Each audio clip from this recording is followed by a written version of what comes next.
नमस्कार. स्मितूज रेसिपीमध्ये गव्हाच्या पिठाचे दाणेदार लाडू कसे बनवायचे ते आपण आज बघणार आहोत. नेहमीच्या चपातीला वापरतो त्याच गव्हाच्या पिठापासून हे लाडू आपण बनवतोय. वेगळं रवाळ पीठ दळून आणायची गरज नाही पडत. लाडू बनवताना थोडी काळजी घेतली तर खूप चविष्ट, रुचकर आणि पौष्टिक हे लाडू बनवून तयार होतात. खाताना अजिबात चिवट लागत नाही, छान रवाळ टेक्स्चर येतं. मी इथं वाटी आणि वजनी दोन्ही प्रमाण सांगितले. तुम्हाला कुठलं सोपं वाटतं ते तुम्ही वापरा. चला तर मग रेसिपीला सुरुवात करूया. 200 ग्रॅम बारीक रवा घेतला आहे मी आणि 800 ग्रॅम गव्हाचं पीठ घेतलंय. रवा आणि पीठ दोन्ही मिळून 1 किलो प्रमाण झालं आहे आपलं. आता खारीक खोबऱ्याची पूड टाकली मी याच्यात. खारीक खोबरं, काजू बदाम अशी मी बारीक पूड तयार करून नेहमी ठेवते, म्हणजे आयत्या वेळी वापरायला आपल्याला सोपं पडतं. आता साखर घेतली मी एकूण 900 ग्रॅम, तिला बारीक दळून घेतली. आता हे आपण वजनी प्रमाण पाहिलं. तूप बघूया आपण.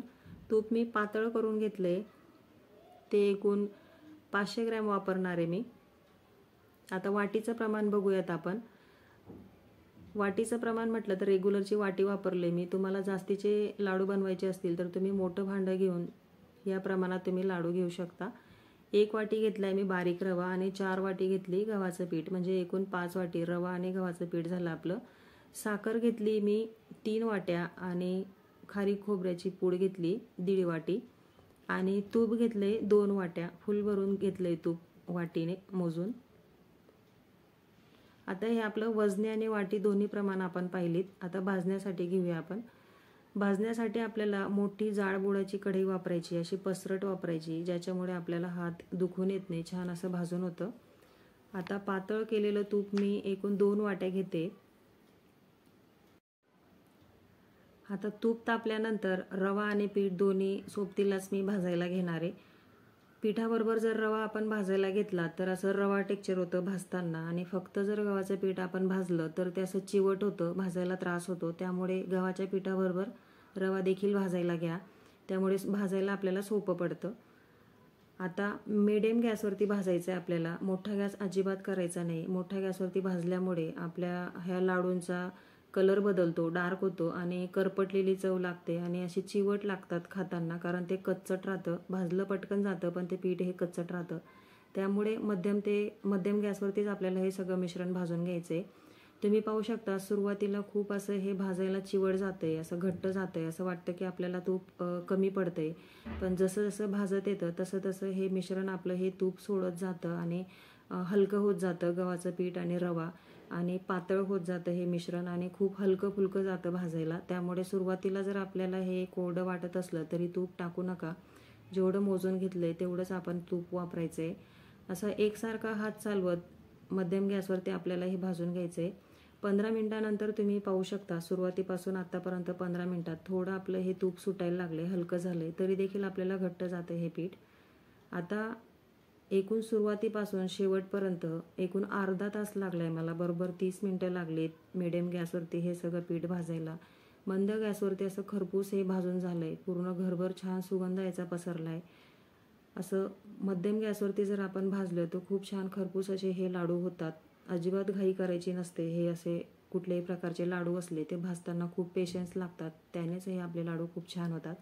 तुम्ही पाहू शकता सुरुवातीपासून आतापर्यंत एकूण 30 मिनिटं झाली आहेत. तूप सोडायला लागलं आपलं मिश्रण, कढईलाही चिटकत नाही आहे आणि उलटण्याला देखील चिटकत नाही, असं मोकळं मोकळं वाटतंय. ह्या स्टेजला आपल्याला गॅस बंद करायचा आहे, म्हणजे आपलं हे भाजून झालं आहे पीठ. असं छान खरपूस आपण पीठ भाजून घ्यायचं आहे, म्हणजे आपले लाडू छान होतात. आता जे आपण साखर दळून घेतली होती एका मोठ्या पाटीमध्ये आपल्याला ती साखर काढून घ्यायची, जेणेकरून त्यातच सगळं मिश्रण आपण एकत्र करणार आहोत. आता हे गरम असतानाच आपल्याला गव्हाचं पीठ आणि रवा जे भाजून घेतले ते साखरेत आपल्याला ओतायचं आहे. जी काजू बदाम खारीक खोबऱ्याची पूड होती ती आपल्याला टाकायची. याच्यात तुम्ही खजूर देखील बिया काढून बारीक तुकडे करून टाकू शकतात. दिसताना खूप छान दिसतात आणि चवीला अप्रतिम लागतात आणि पौष्टिकपणा तर खूप वाढतो त्याचा. माझ्याकडे सध्या नव्हते खजूर म्हणून मी नाही वापरले. या स्टेजला तुम्हाला वेलची पूड आवडत असेल ती देखील टाका. आता हे सगळं मी उलटण्याने सगळं मिक्स करून घेते. साखर आणि आपलं भाजलेलं पीठ असं एकजीव झालं पाहिजे. थंडीच्या दिवसामध्ये हिवाळ्यात हे तूप आपलं गोठलं जातं. ह्या स्टेजला आपल्याला मिक्सरला असं एक एक पल्सवर आपण हे मिक्सर फिरून हे एकजीव करून घ्यायचं असतं मिश्रण. पण आता उन्हाळ्याचे दिवस असल्यामुळे तूप खूप पातळ आहे आणि हे मिश्रण गरम असताना आपण मिक्स करतोय, त्यामुळे असं हे सैलसर वाटतंय आणि अजून जर आपण मिक्सरला फिरवलं तर ते जास्त सैल होणार आणि लाडूला चांगली बाइंडिंग येणार नाही, म्हणजे तो असा वितळेल लाडू. त्यामुळे मी हातानेच त्याला सगळं मिक्स करून घेते. आता तुम्ही पाहू शकता मिक्स करताना असं छान एकजीव झालेलं आहे आपलं. तरी देखील हे लाडू वळायच्या आधी आपल्याला हाताने चोळून एकजीव करायचे आहे, म्हणजे साखरेचे बारीक काही खडे असतील ते किंवा गव्हाच्या पिठाचे भाजलेले जे असतील खडे ते एकजीव होतील. असं खाताना एकसारखा टेक्स्चर लागायला पाहिजे लाडूचं, त्यासाठी असं मळून घेणं गरजेचं वाटतं मला. पूर्ण थंड झाल्यावरच आपल्याला हे लाडू वळायचे, गरम असताना लाडू वळायचे नाही आहेत, कारण पूर्ण थंड झाल्यावर असं चोळल्यामुळे छान असं खुसखुशीत हे लाडू होतात, खूप छान टेक्स्चर येतं.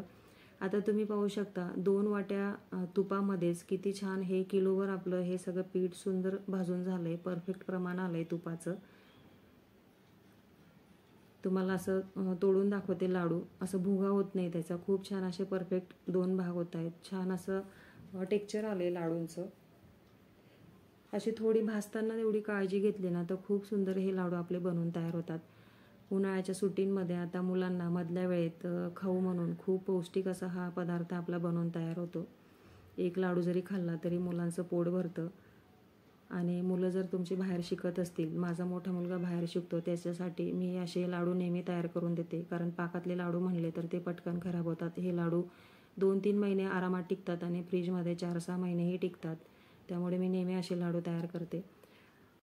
डाळीच्या पिठाचे लाडू आपण नेहमी करतो, ह्या पद्धतीने गव्हाच्या पिठापासून तुम्ही लाडू तयार करून बघा, खूप आवडतील तुम्हालाही. खूप छान असं पौष्टिक आणि रुचकर हे लाडू बनवून तयार होतात.